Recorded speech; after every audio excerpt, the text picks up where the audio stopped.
सुप्रभात, good morning. तो आज से हम शुरू कर रहे हैं अपना पहला चैनल का पहला वीडियो है। हम शुरू कर रहे हैं कक्षा 10वीं का साइंस से। साइंस का हम मेनली एनसीईआरटी फॉलो करेंगे और एनसीईआरटी का हम आज पहला चैप्टर से शुरू कर रहे हैं। और पहला चैप्टर आपका विज्ञान का है, रासायनिक अभिक्रिया एवं समीकरण। इस रासायनिक अभिक्रिया एवं समीकरण में हम मुख्य रूप से क्या क्या पढ़ने वाले हैं, हम एक बार उसको देख लेते हैं और सारी चीज़ों को एक एक करके समझ लेंगे और उसके बाद हम उसको फेयर कर लेंगे। और ये हमारा पहला वीडियो है और हम विशेष कर रहे एक बात ये भी है कि हम औसत बच्चों और जो औसत से अच्छे बच्चे हैं और औसत से जो थोड़ा नीचे बच्चे हैं उनको सबको एक साथ लेकर के चलना है। तो हम शून्य से शुरू करते हैं और शून्यता तक पहुंचने की कोशिश करेंगे कि किसी भी बच्चे को ऐसा ना लगे कि शायद हमारे लिए यहाँ पर कुछ नहीं है। तो एनसीईआरटी मुख्य रूप से कवर किया जाएगा और एनसीईआरटी में आज हम पहला वीडियो में क्लास 10 का पहला चैप्टर जो है साइंस का पहला चैप्टर कवर करने जा रहे हैं। और पहला चैप्टर है हमारा रासायनिक अभिक्रिया एवं समीकरण। और जो पढ़ाने का माध्यम होगा अपने क्षेत्र के अनुसार, हम अभी हिंदी माध्यम में पढ़ा रहे हैं, लेकिन इस इंग्लिश माध्यम के बच्चे भी आसानी से इसको समझ सकते हैं। हम समझाएंगे इस तरीके से कि आपको सब चीज़ें समझ में आ जाएंगी।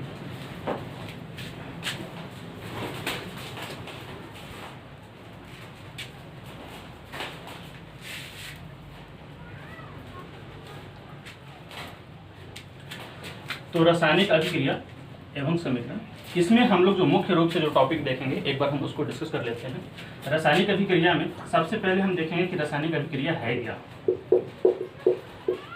लिखने की कोई ज़रूरत नहीं है, लिखने के लिए एक बार हम फेयर कर देंगे और उस समय हम बताएंगे कि आप उसको लिख लीजिएगा। अभी समझने की आवश्यकता है कि एक बार हम पहले वीडियो से पहले इस चीज़ को समझ लें कि आज वीडियो में हम कितना चीज़ सीखने वाले हैं और उसके हिसाब से हम समझेंगे और फिर लिखने के लिए हम एक बार वीडियो आप रोक सकते हैं और वीडियो रोक करके आप उसको लिख सकते हैं। सबसे पहले हम देखेंगे रासायनिक अभिक्रिया क्या है, रासायनिक अभिक्रिया होता क्या है और होने के बाद क्या होता है। और रासायनिक अभिक्रिया को दर्शाने के लिए, रिप्रेजेंट करने के लिए हम केमिकल इक्वेशन का इस्तेमाल करते हैं और केमिकल इक्वेशन को हम हिंदी में बोलेंगे समीकरण।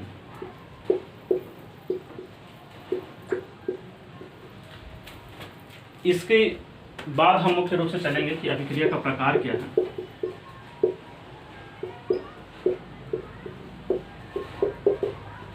और अभिक्रिया के प्रकार में मुख्य रूप से हम 5 अभिक्रियाओं पर फोकस करेंगे और 5 अभिक्रिया में मुख्य रूप से जो हम आज अध्ययन करने वाले हैं, आज जो हमारा टॉपिक होगा उसके लिए सबसे पहले हम अध्ययन करेंगे संयोजन अभिक्रिया,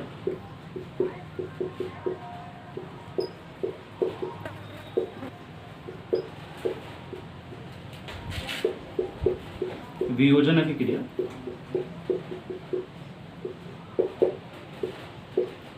विस्थापन,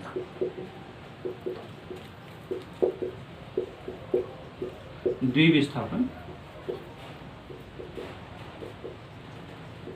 और अपचयन उपचयन। तो ये हमारे मुख्य रूप से आज के टॉपिक हैं जिस पर हम बात करने वाले हैं।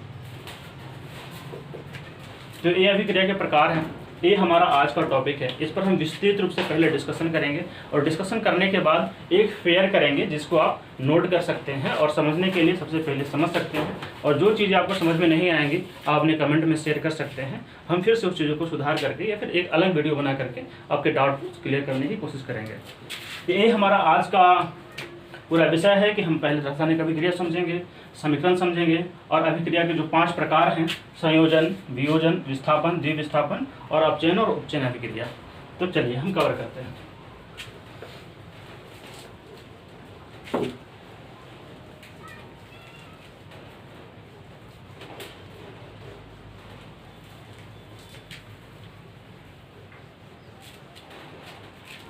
सबसे पहले हम देखें कि रासायनिक अभिक्रिया है क्या, होता क्यों है, जरूरी क्यों है, होने के बाद क्या होता है। रासायनिक अभिक्रिया, केमिकल रिएक्शन।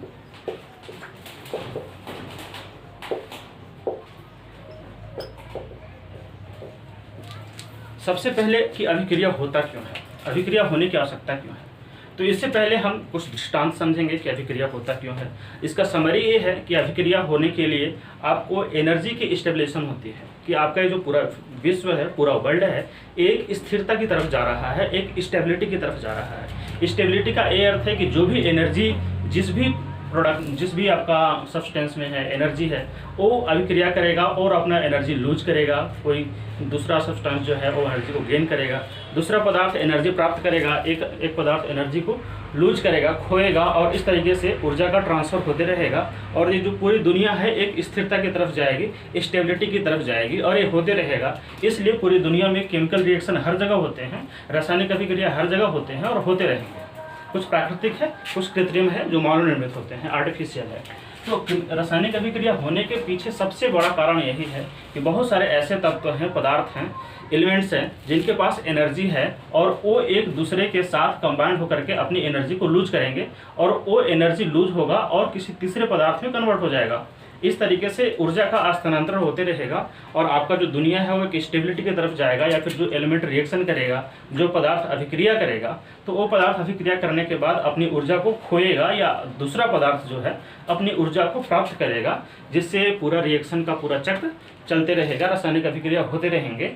और इससे ये हम उम्मीद कर सकते हैं या होता है कि जो रासायनिक अभिक्रिया करने के बाद वो स्टेबिलिटी की तरफ जाता है, स्थिरता की तरफ जाता है, या फिर उसके बाद अभिक्रियाशीलता उसकी कम हो जाती है। तो ये है रासायनिक अभिक्रिया होने के कारण कि बहुत सारे पदार्थ जो हैं कुछ अधिक अभिक्रियाशील हैं, कुछ कम अभिक्रियाशील हैं, और बहुत सारे पदार्थ ऐसे हैं जो अधिक विद्युत ऋणात्मक हैं, कोई कम विद्युत ऋणात्मक है, कोई विद्युत धनात्मक है, कोई विद्युत ऋणात्मक है। तो इस तरीके से एक दूसरे की स्थिरता को देखते हुए, एक दूसरे की स्टेबिलिटी को देखते हुए सभी एक दूसरे के साथ रिएक्शन करेंगे, अभिक्रिया करेंगे, और कंबाइंड होकर के अपना एनर्जी ट्रांसफर करेंगे और स्वयं स्टेबलाइज हो जाएंगे, स्वयं स्थिर हो जाएंगे। तो ये हमारा है रासायनिक अभिक्रिया होने का कारण। तो अब हम पूरे पदार्थ को रासायनिक अभिक्रिया की दृष्टि से देखें तो पूरे पदार्थ को हम दो प्रकार से बांटते हैं, एक हम अभिकारक बोलेंगे और एक हम उत्पाद बोलेंगे। अगर रासायनिक अभिक्रिया की दृष्टि से देखें तो पूरे पदार्थ को दो भाग में बांटा जाता है, या तो अभिकारक है या तो उत्पाद है।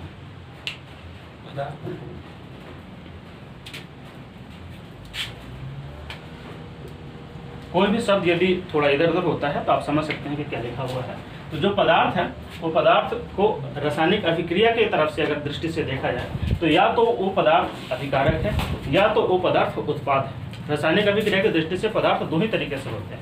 रासायनिक अभिक्रिया में कोई भी पदार्थ, मान लीजिए ए है और बी है, ए और बी मिल करके सी बनाता है, तो जो पदार्थ अभिक्रिया में भाग लेंगे, जो पदार्थ अभिक्रिया में भाग लेंगे उनको हम अभिकारक कहेंगे। जो पदार्थ अभिक्रिया में भाग लेंगे उनको अभिकारक कहा जाएगा, और जो पदार्थ अभिक्रिया में भाग लेने के पश्चात निर्माण होगा उसको हम उत्पाद कहेंगे। तो रासायनिक अभिक्रिया की दृष्टि से पूरे पदार्थ में अभिकारक होते हैं और उत्पाद होते हैं।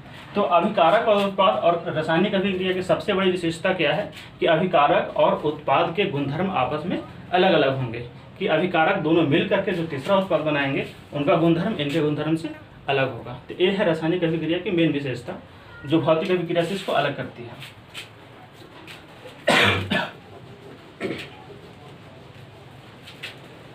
इसका सबसे उदाहरण हम देखेंगे कि हाइड्रोजन है और ऑक्सीजन है, ये मिल करके जल बनाता है। तो किसी भी रासायनिक अभिक्रिया को दिखाने के लिए या लिखने के लिए हम रासायनिक समीकरण का उपयोग करते हैं। कोई भी केमिकल रिएक्शन है उसको हम रिप्रेजेंट करने के लिए जो भी तत्व अभिक्रिया में भाग लेगा उस तत्व को सूत्र के सहारे लिखते हैं, और जो उत्पाद बनता है उसको भी सूत्र के सहारे लिखते हैं। तो किसी भी रासायनिक अभिक्रिया को दिखाने के लिए हम सूत्र की सहायता से जिसका उपयोग करते हैं वही उसका रासायनिक समीकरण है। और रासायनिक समीकरण को संतुलित करने की आवश्यकता होती है। जैसे यहाँ पर हाइड्रोजन की संख्या 2 है, यहाँ पर ऑक्सीजन की संख्या 2 है, लेकिन यहाँ पर हाइड्रोजन की संख्या 2 है और ऑक्सीजन की संख्या 1 है। तो इस तरीके से ये समीकरण संतुलित नहीं है। तो समीकरण को संतुलित करने का भी आपको सीखना है इसमें कि समीकरण को संतुलित कैसे करते हैं। अभी हम अभिकारक और उत्पाद के बारे में पढ़ रहे हैं। तो ये आपका हाइड्रोजन और ऑक्सीजन जो है वो अभिकारक है, और ये जो जल है ये उत्पाद है। अब दोनों के रासायनिक प्रकृति में इतना अंतर है कि आपका हाइड्रोजन जो है वो भी गैस है, ऑक्सीजन जो है वो भी गैस है, लेकिन आपका जो हाइड्रोजन है वो जल है। अगर हम बात करते हैं भौतिक अवस्था की तो हाइड्रोजन भी गैसीय अवस्था में होता है, ऑक्सीजन भी गैसीय अवस्था में होता है, लेकिन जो जल है वो द्रव अवस्था में होता है। और इनके जो रासायनिक गुणधर्म है, ऑक्सीजन जो है वो भी जलने में सहायक होता है, हाइड्रोजन जो है वो भी जलने में सहायक होता है, लेकिन जो जल है वो आग को बुझाने में सहायक होता है। तो ये दोनों का प्रकृति अभिकारक में और उत्पाद में एक दूसरे के बिल्कुल विपरीत हो जा रहा है। तो इसलिए रासायनिक अभिक्रिया जो है उसमें अभिकारक और उत्पाद के जो रासायनिक गुणधर्म है वो दोनों में बहुत भिन्नता होती है, बहुत अंतर आता है, एक दूसरे के मेल करने की कोई संभावना नहीं होती और उनके जो भौतिक अवस्थाएं हैं वो भी बदलते रहते हैं। अगर ऐसी ही जैसे अगर इस तरीके इधर से हम रिएक्शन देखें H2O को यहाँ पर अगर हम विद्युत अपघटन कर देते हैं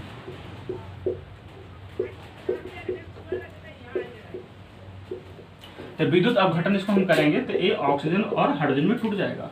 तो ठीक इसी तरीके से अभी जो अभिकारक है, अभी अभिकारक हमारा द्रव अवस्था में है, जलीय अवस्था में है, लेकिन ये विद्युत अपघटन के बाद जब उत्पाद बनेगा तो ये हाइड्रोजन और ऑक्सीजन जो कि दोनों गैसीय अवस्था में प्राप्त होते हैं। इस तरीके से अभिकारक और उत्पाद के रासायनिक गुणधर्म या भौतिक गुणधर्म दोनों एक दूसरे से बहुत अलग या फिर विपरीत प्रकार के भी हो सकते हैं।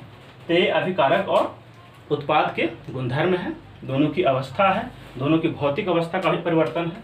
तो इस तरीके से रासायनिक अभिक्रिया और रासायनिक अभिक्रिया में भाग लेने वाले तत्व और रासायनिक अभिक्रिया में बनने वाले तत्व और रासायनिक अभिक्रिया को लिखने के लिए हम बहुत सारे तत्वों के जो भाग लेते हैं उसके सूत्र के सहयोग से उसको दिखाते हैं, इसको रासायनिक समीकरण कहते हैं। तो इतनी सारी चीज़ों का हम डिस्कशन कर चुके हैं, इन सारी चीज़ों को एक बार हम लिख लेंगे।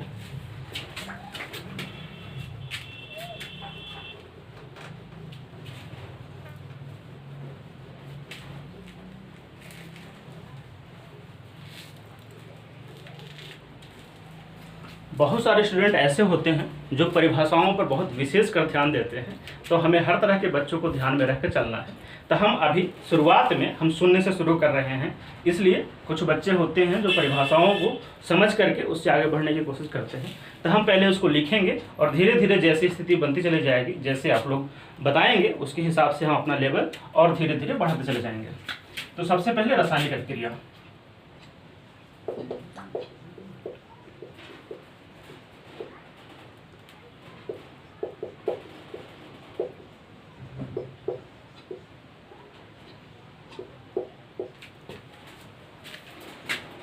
परिभाषा है कि ऐसी अभिक्रिया जिसमें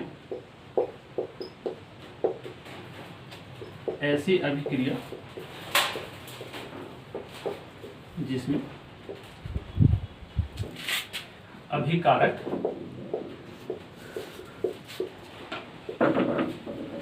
आपस में मिलकर या अभिक्रिया करके, जब भी हम मिलने की बात करेंगे तो रासायनिक मिलन की बात करेंगे। अभिकारक आपस में मिलकर उत्पाद बनाते हैं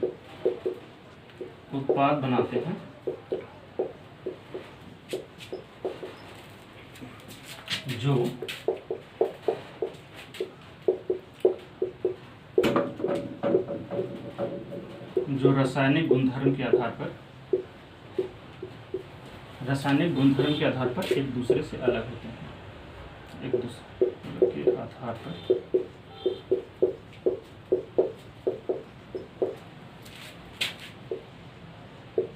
एक दूसरे से भिन्न होते हैं।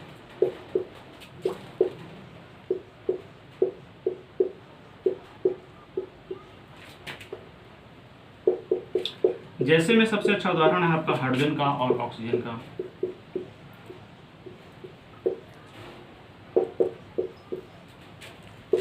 ये दोनों को हम अभिकारक बोलेंगे, मार्कर, और ये जो बनेगा वो उत्पाद बनेगा।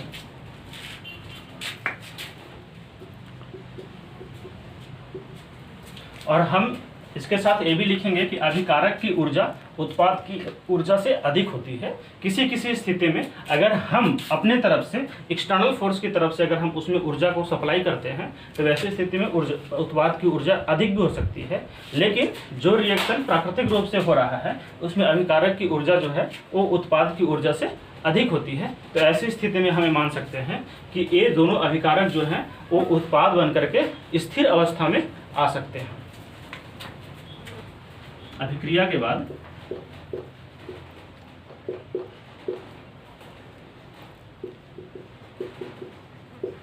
अभिकारक अपनी ऊर्जा खोकर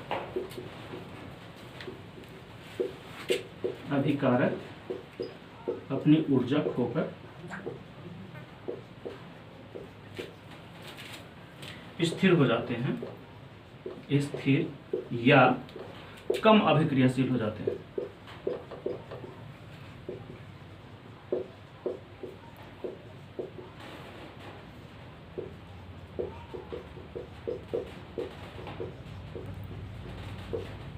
तो ये पूरा बात है कि रासायनिक अभिक्रिया होता क्या है और रासायनिक अभिक्रिया होने के बाद अभिकारक और उत्पाद में क्या अंतर आता है और अभिक्रिया होने में ऊर्जा का क्या नियम होता है कि वो किस में अधिक होता है, किस में कम होता है, और अभिक्रिया होने के बाद उसकी अभिक्रियाशीलता पर क्या प्रभाव आता है।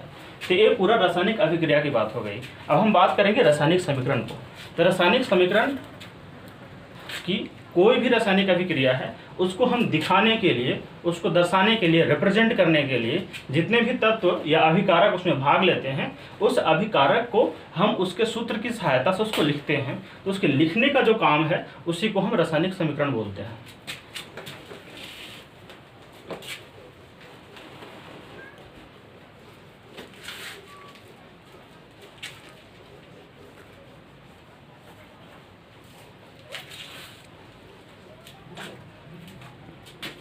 रासायनिक समीकरण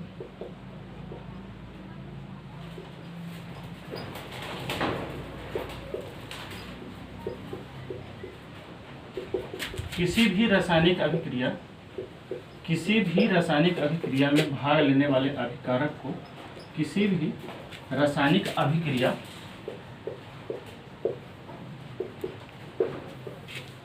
में भाग लेने वाले अभिकारक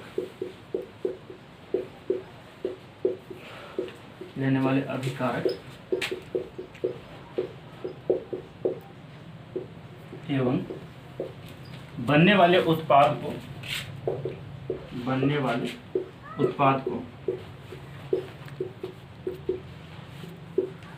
उसके सूत्र के सहायता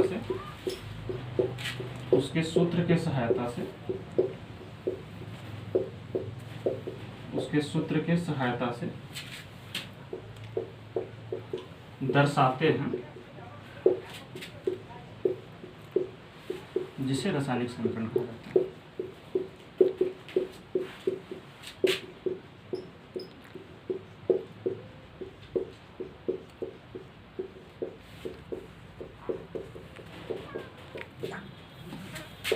जैसे में हम उदाहरण हाइड्रोजन और ऑक्सीजन का ही लेंगे। जैसे अभी हम इसको पूरा शब्द में लिखते हैं, हाइड्रोजन प्लस ऑक्सीजन दोनों मिल करके उत्पाद के रूप में हमारा जल बनाएगा। अभिक्रिया करने के बाद जल बनता है। तो जल यहाँ पर उत्पाद के रूप में है और हाइड्रोजन आपका, ये दोनों आपका अभिकारक है।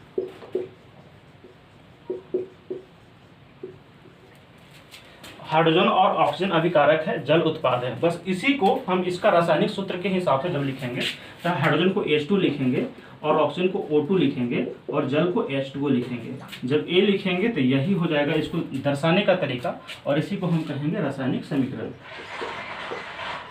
और रासायनिक समीकरण में आपको संतुलित भी करना होगा, जो संतुलित करने के लिए एक हम अलग से आगे देखेंगे कि रासायनिक समीकरण को संतुलित कैसे किया जाता है। तो यह है रासायनिक समीकरण कि किसी भी रासायनिक अभिक्रिया में भाग लेने वाले अभिकारक एवं बनने वाले उत्पाद को उसके सूत्र के सहायता से दर्शाते हैं, जिसे रासायनिक समीकरण कहा जाता है। जैसे में आपका हाइड्रोजन है, ऑक्सीजन है, ये दोनों अभिकारक है, जल आपका उत्पाद है। हाइड्रोजन को आप H2 में लिखेंगे, ऑक्सीजन को O2 से दर्शाएंगे और जल को H2O से दर्शाएंगे। तो ये जो बन रहा है, जो सूत्र के हिसाब से हम देखेंगे रासायनिक अभिक्रिया को, तो इसी को हम बोलेंगे रासायनिक समीकरण।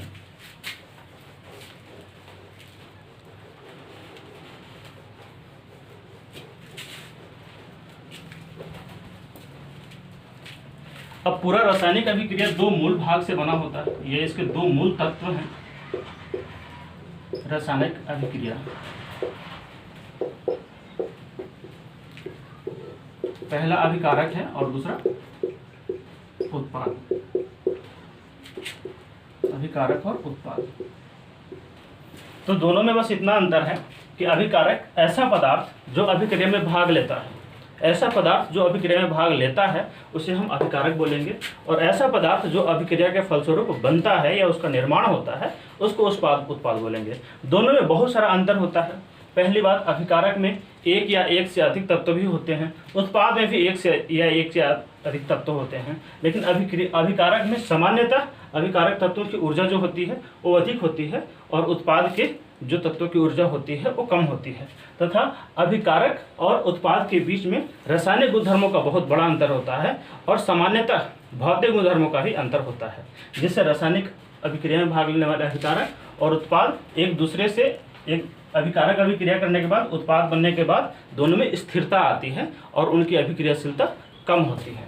तो अभी हम परिभाषा लिख रहे हैं, ये हमारा पहला क्लास है और हम अभी औसतन बच्चों को ध्यान में लेकर चल रहे हैं। हम धीरे धीरे आगे चलते चलते परिभाषाओं को बोलेंगे या फिर उतना लिखेंगे जिससे आपको समझ में आ जाए और हम और आगे की चीज़ों को पढ़ाई पर ज़्यादा ध्यान रख सकेंगे। तो अभिकारक किसे कहते हैं? ऐसा पदार्थ जो अभिक्रिया में भाग लेता है। तो जो पदार्थ अभिक्रिया में भाग लेता है, जो पदार्थ अभिक्रिया में भाग लेता है, अभिक्रिया में भाग लेता है,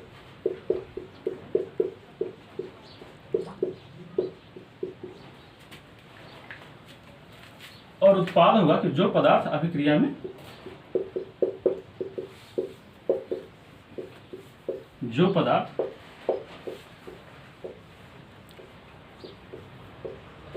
अभिक्रिया के होने पर बनता है।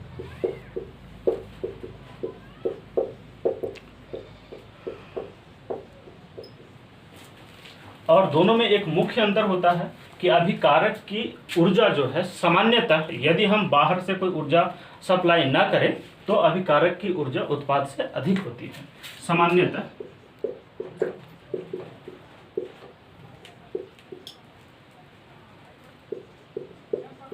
अभिकारक की ऊर्जा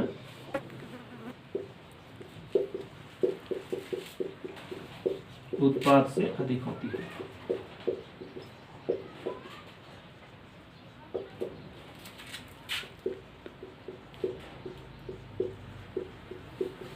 तो यहाँ जाकर के जो हम रासायनिक अभिक्रिया और रासायनिक समीकरण के बारे में जो पढ़ रहे हैं वो लगभग पूरा होता है। अगर इसमें भी अगर आपको कोई डाउट है तो आप जरूर लिखिए। रासायनिक अभिक्रिया क्या है इस पर हम पूरा बात कर चुके हैं।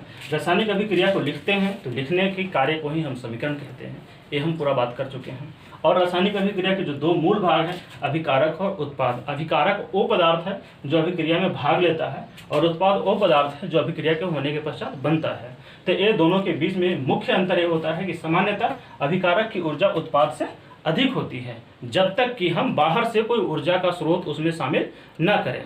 ऐसी स्थिति में अभिक्रिया होने के बाद उत्पाद कम अभिक्रियाशील हो जाता है, या फिर हम कहते हैं कि अभिक्रिया होने के बाद जो पूरी दुनिया है वो एक स्थिरता की तरफ जा रही है, स्टेबिलिटी की तरफ जा रही है।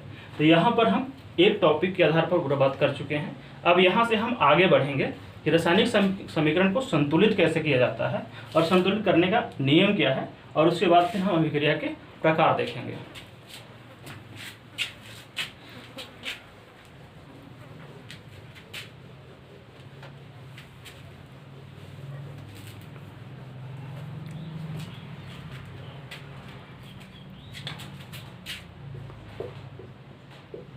संतुलित रासायनिक समीकरण।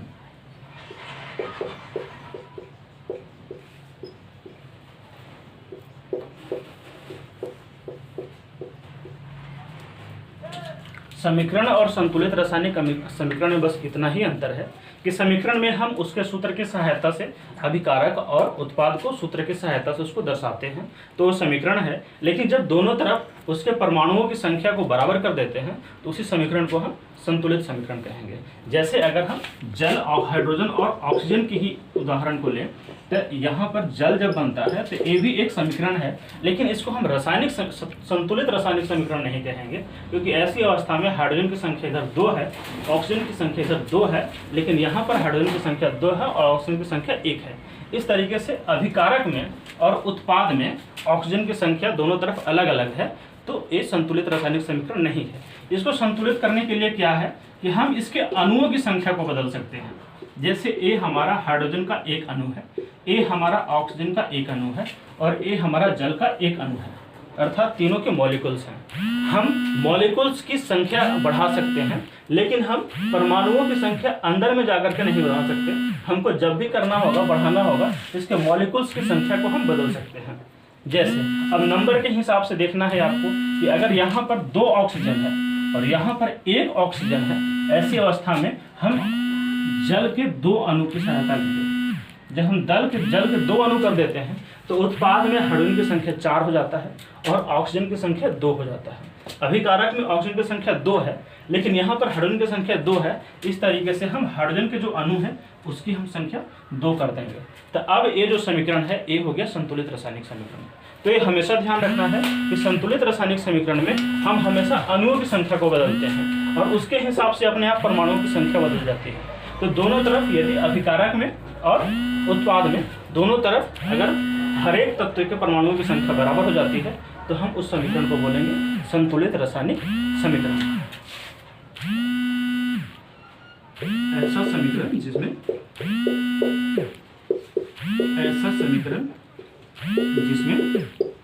अभिकारक एवं उत्पाद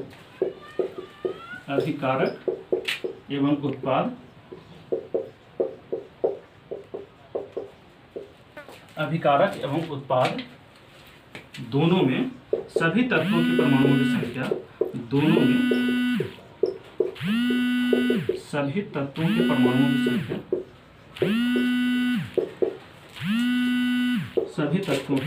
की संख्या बराबर होती है, या बराबर सभी तत्वों में परमाणुओं की संख्या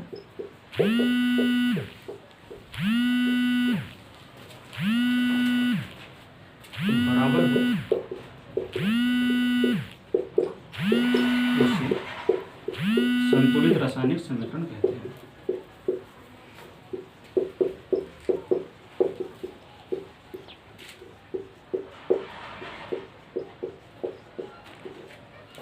संतुलित रासायनिक समीकरण कहते हैं।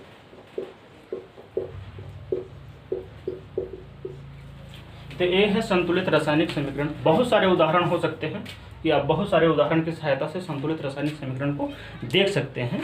जैसे कि और उदाहरण में है आपका, अगर हम आयरन का लें उदाहरण, कि आयरन जब जल से अभिक्रिया करता है, और जहाँ तक लिखने की बात है तो आप लिखते समय वीडियो को रोकेंगे और रोक करके लिखेंगे और उसके बाद फिर आगे बढ़ेंगे।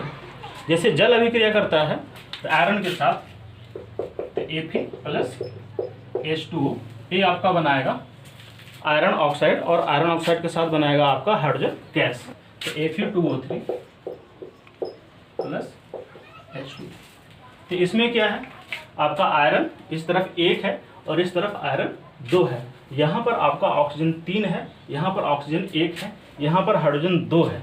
तो इस तरीके से हम दोनों तरफ सभी तत्वों के परमाणुओं की संख्या को बराबर करने की कोशिश करेंगे। और इसमें क्या है कि हम इसके अणुओं की संख्या को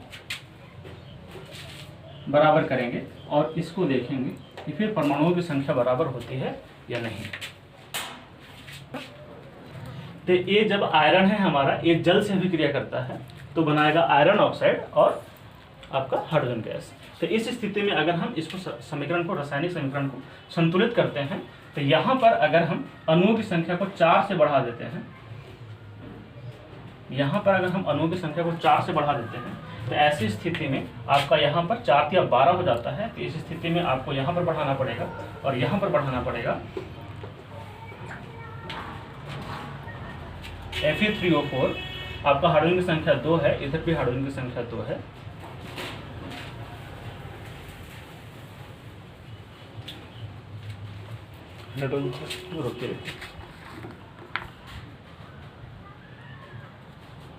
ओके, यहाँ पर अगर हम 4 करते हैं तो ऐसी स्थिति में हमको और रासायनिक समीकरण को और संतुलित करना पड़ेगा।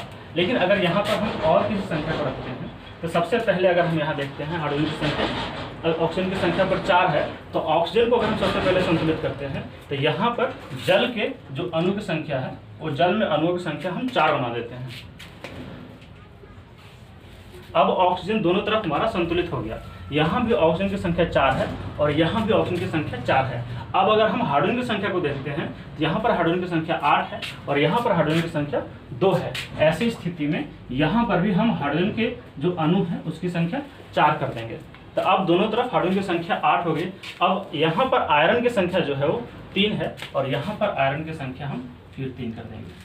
तो इस तरीके से रासायनिक समीकरण को संतुलित करने का बस एक ही विधि है कि आप हिट एंड ट्रायल कीजिए। आप कोई भी नंबर रखिए, नंबर रख कर देखिए और नंबर रख कर देखने के बाद आपको लगेगा कि अगर संतुलित हो रहा है तो फिर आगे बढ़िए, फिर नंबर चेंज कीजिए और फिर बढ़ाइए। और कोशिश कीजिए कि सबसे पहले जिसकी अभिक्रियाशीलता अधिक है, जैसे ऑक्सीजन है उसकी अभिक्रियाशीलता अधिक है तो सबसे पहले उसको संतुलित करेंगे, और जो आयरन है उसकी अभिक्रियाशीलता कम है तो उसको हम बाद में संतुलित करेंगे।